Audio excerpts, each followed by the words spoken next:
मैं Rajesh Singh today Bihar news के लिए। मैं अभी चैनपुर प्रखंड के हाटा में हूँ और बहुजन समाज पार्टी के दिग्गज प्रत्याशी के रूप में उभरे हुए माननीय हम अब्दुल करीम अंसारी से मैं बात करने जा रहा हूँ।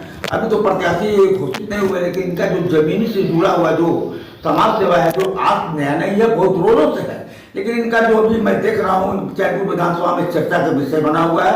और मैं इनसे मिलकर इनसे पूछकर जानकारी लूंगा कि पिछले 5 सालों में आप जो घूमे समाज के लिए, नीचे तबकों के लिए, कितना उनमें विकास देखने को मिला चैनपुर विधानसभा में। नमस्कार सर, अब्दुल करीम सर। नमस्कार सर, आपके चैनल को बहुत बहुत बधाई सर। अभी तो प्रत्याशी किसी पार्टी ने घोषित नहीं किया है, लेकिन जैसा आपका देखा जा रहा है, आप नंबर में है। आप चैनपुर विधानसभा के समाज से जुड़े शुरू से मैं जानता हूँ, आप बहुत प्रसार प्रचार में जुड़े हुए हैं। कितना विकास हुआ आपके चैनपुर विधानसभा में? सर, आप पत्रकार, आप हर जगह घूमते हैं, आपसे कोई बात से पूछना विकास। आप चले जाइए किसी गांव में, अगर किसी जनता से कहिएगा कि माननीय मंत्री ने बहुत विकास किया है, तो आपको तिरस्कार वास्तविक विकास किसका हुआ? विकास उनके लोगों, उनका क्या कहें, उन्हीं लोगों का जो लोग थे सत्ता में और उनके साथ जो रहने वाले लोग थे, भरपूर विकास किए हैं। बहुजन समाज पार्टी एक ऐसी पार्टी है जो पहले की पार्टी है, ऐसे गरीब गुरबा की पार्टी है।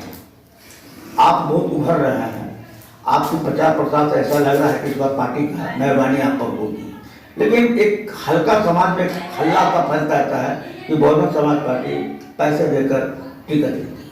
इसके बारे में क्या कहेंगे? सर, मैंने यहाँ पर विधानसभा का नेतृत्व करते हुए 2 बार बहुजन समाज पार्टी से मनोहर सिंह को जिताने का काम किया है हम लोगों ने। वहाँ पर उनको 1 वोट और 1 नोट, जो बहुजन समाज पार्टी का नारा था, 1 नोट और 1 वोट, वो अनेक मिलता है। के लिए हम लोगों ने भीख मांगा है गाँव में और उनको जिताने का काम किया है। ऐसा पार्टी ने सहयोग किया है आर्थिक रूप से भी। उसमें 25,000 रुपये का सहयोग किया था शुरू में महाबली सिंह, मुझे जो जानकारी है, तो पार्टी देती है।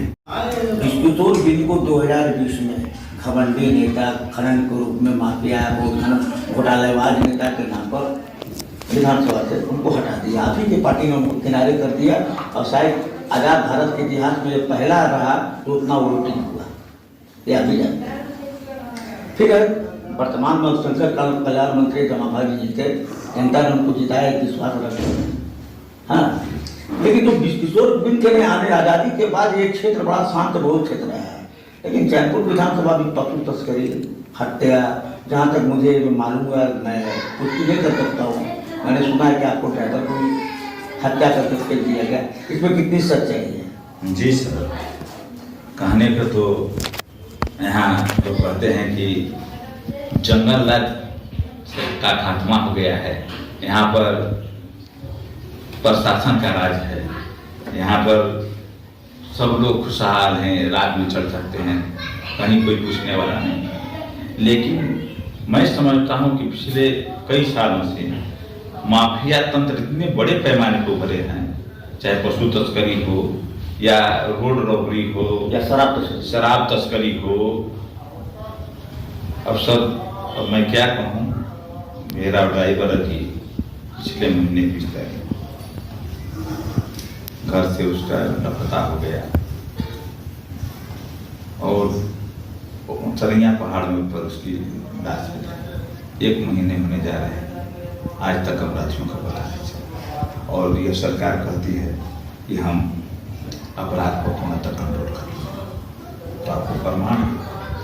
बहुजन समाज पार्टी खुद गरीब, दलितों, अल्पसंख्यकों की पार्टी करती है, शोषित समाज को निभाने वाली पार्टी करती है। आपके चैनपुर प्रखंड में खुलेआम मतलब कि दलालों को द्वारा दलाली की जा रही है, कोई भी काम बगैर पैसे का नहीं हो रहा है, इस पर आपका क्या राय है? सर, यहाँ तो पूरे बिहार में अफसरशाही चरम सीमा पर है। टेबल पर पैसे लिए जाते हैं।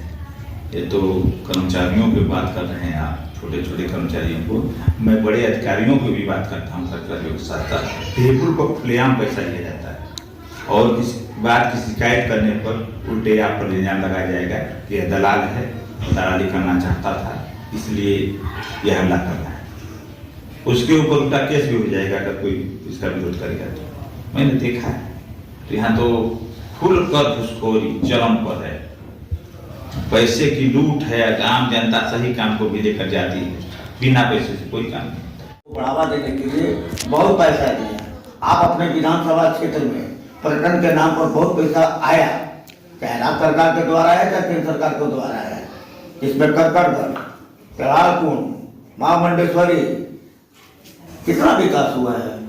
सर आप लोग पत्रकार हैं, हर जगह घूमते हैं, आप जाइए मुंडेश्वरी देवी, माँ मुंडेश्वरी के आसपास जो करोड़ों फंड आए विकास के लिए, सौंदर्यीकरण के लिए, जिसमें इको पार्क है, कितना रुपया खर्च हुआ है पता चल जाएगा। आप तो देख रहे हैं। कक्कड़गढ़ भी एक बहुत अच्छा एक था, उत्तर प्रदेश से लेकर बहुत दूर दूर से लोग जाते थे वहाँ पर पर्यटन के नाम पर। हाँ, वहाँ पर भी करोड़ों रुपया खर्च करके इको पार्क बनाया गया, लेकिन सारा बर्बाद। मतलब ये सब क्या हो, पैसे की लूट है। यहाँ पर केवल दलालों, ठेकेदारों, अफसरों को अधिक से अधिक कमाने का स्रोत बन गया है।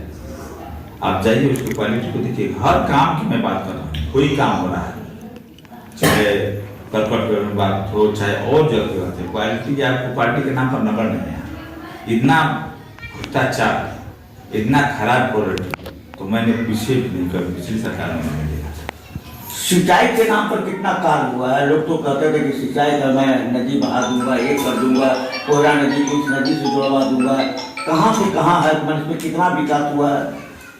सर यहाँ पर लोरसी की बात की जा रही थी, पहले हम लोग छोटे थे तो सुनते थे कि तोड़कर जगहवा डैम में गिराया जाएगा। करमचट की बात हुई थी, करमचट कुछ हद तक तो सफलता मिली है, लेकिन आज तक हम लोग के यहाँ उसका पानी नसीब नहीं हुआ। तो यहाँ तो केवल बातें की गई है, जितने भी यहाँ के नेतृत्वकर्ता हुए हैं केवल बात की है। हम लोग को पानी से आज भी महरूम है कि उसको बनरसिया माइनर को जोड़ा जाएगा, वो क्या छोटा छोटा काम गिराया जा सकता है, आसान तरीका है। मेरे जैसा व्यक्ति रहेगा तो मैं समझता हूँ कि 1 साल के अंदर करमचट का पानी तो वो आपको सोन का पानी गिरवा देगा। लेकिन यह मैं समझता हूँ, जब से मैं राजनीति में कर रहा हूँ तब से सुन रहा हूँ कि सोन का पानी गिरेगा, लोरसी का पानी गिरेगा, मनसिया माइनर से पानी गिरेगा, कोई काम नहीं। चैनपुर विधानसभा के भाग्यला देखिए कि पहली बार अल्पसंख्यक के बेटा चुना, वो भी कैबिनेट के मिनिस्टर अल्पसंख्यक वर्ग के लिए मुख्यमंत्री योजना के अंतर्गत शुल्क बांटा गया, करोड़ों रुपया है। कितना इसमें अल्पसंख्यक को शुल्क मिला और किन लोगों को मिला। सर आप पत्रकार हैं और हर जगह जाते हैं, देखते हैं, एक भी पंचर साटने वालों का तकदीर बदलते देखा है मैंने क्षेत्र में 5 साल में। एक भी फेरी करने वाला का तकदीर बदलते देखा है मैंने क्षेत्र में। एक भी लोग जो रोड पर कुर्चा लगाते हैं, ठेला लगाते हैं, उनका तकदीर बदलते देखा है। यह तो उन लोगों ने अपने में जो राशि मिली सरकार से, लेकिन अपने लोगों में बंदर बांध करके अपने लोगों को पेट भरने का काम किया गया। गरीबों को, मुफलिसों को, बेरोजगारों को दौड़ते रह गए, देर के जूते चप्पल घिस गए, लेकिन उसका लाभ नहीं। एक गोली मिले लोग। चैनपुर विधानसभा के लोग अगर आपको आपकी पार्टी आपको प्रत्याशी घोषित करती है और बहुजन समाज पार्टी एक ऐसी समाजवादी पार्टी है, गरीब गुरबा की पार्टी है कि जब भी लड़ाई हुआ है किसी पार्टी से आमने सामने बहुजन ही खड़ा रहा है चट्टान पर, और 80-20 का मापला रहता है। अगर आप जीत जाते हैं तो आपका प्राथमिकता क्या होगी चैनपुर विधानसभा का विकास करने के लिए, या आप भी हवा हवाई करके किसी और दल में चले जाएंगे। सर जीवन की सबसे बड़ी आवश्यकता भोजन, वस्त्र और आवास। मेरी पहली प्राथमिकता रहेगी कि हमारे विधानसभा के जितने भी निवासी हैं, एक भी निवासी बिना आवास के न रहे, आवास के बिना न रहे। उनको आवास की भूमि मुहैया कराई जाए और उन्हें आवास दिया जाए और उनको रोजगार मुहैया कराया जाए, ताकि उनके बच्चे, उनकी बीवी भूखे न सोए। मेरी प्राथमिकता, पहली प्राथमिकता है कि मेरे विधानसभा में एक भी व्यक्ति भूखा न सोए। और मैं आपको यह वादा करता हूँ आपके चैनल के माध्यम से, यदि मैं विधायक बनकर यहाँ मेरी पार्टी देती है, विधायक बनकर आऊँगा, तो मेरी जानकारी में अगर आ जाएगा कि मेरे विधानसभा में एक व्यक्ति, फलाना व्यक्ति भूखा है, तो उस टाइम मैं भी भोजन नहीं करूँ। यह मैं सोचकर पहले पूर्व से मेरे दिमाग में कि मैं अपने पर भी आजमाऊंगा कि भोजन नहीं करने से मुझे क्या क्षति हो रही है, वो मेरे समाज को क्षति हो रही है। आप मेरी आखिरी सवालों को मास्टर साहब घुमा रहे हैं किसी की तरह। मैंने पूछा, बहुजन समाज पार्टी के जो भी प्रत्याशी होते हैं वफादार होते हैं, बहुजन समाज पार्टी के नाम पर वोट ले लेते हैं, वो जीत भी जाते हैं, सर्टिफिकेट उनका वही मिलता है, लेकिन सत्ता सुख के लिए वो पार्टी को बदल करके सारे बहुजनों को मुंह पे काली पोत करके वो दूसरे पार्टी में चले जाते हैं सत्ता के लिए। आप इस पर पहले बात कीजिए। सर, मैं राजनीतिक रूप से बहुजन समाज पार्टी में ही जन्मा और मेरी मजदूर भी बहुजन समाज पार्टी। बहुत बहुत धन्यवाद अब्दुल करीम अंसारी जी, आपने मुझे इतना समय दिया। तो आपने देखा, मैं अब्दुल करीम अंसारी से बात किया, जमीन से जुड़े हुए नेता हैं, छात्र जीवन से ही बहुजन समाज पार्टी की राजनीति करते हुए रहे हैं। महाबली सिंह जब विधायक बने तब से आप भी बहुजन समाज पार्टी से जुड़े हुए हैं। ये भी बहुत बड़ा वादा किए हैं, आरोप प्रत्यारोप का दौर आने वाले विधानसभा चुनाव तक चलता रहेगा। अब ये देखना होगा कि अगर ये जीतते हैं तो चैनपुर विधानसभा के लिए क्या करते हैं। मैं अरशद राजा के साथ टुडे बिहार न्यूज के लिए राजेश सिंह, धन्यवाद।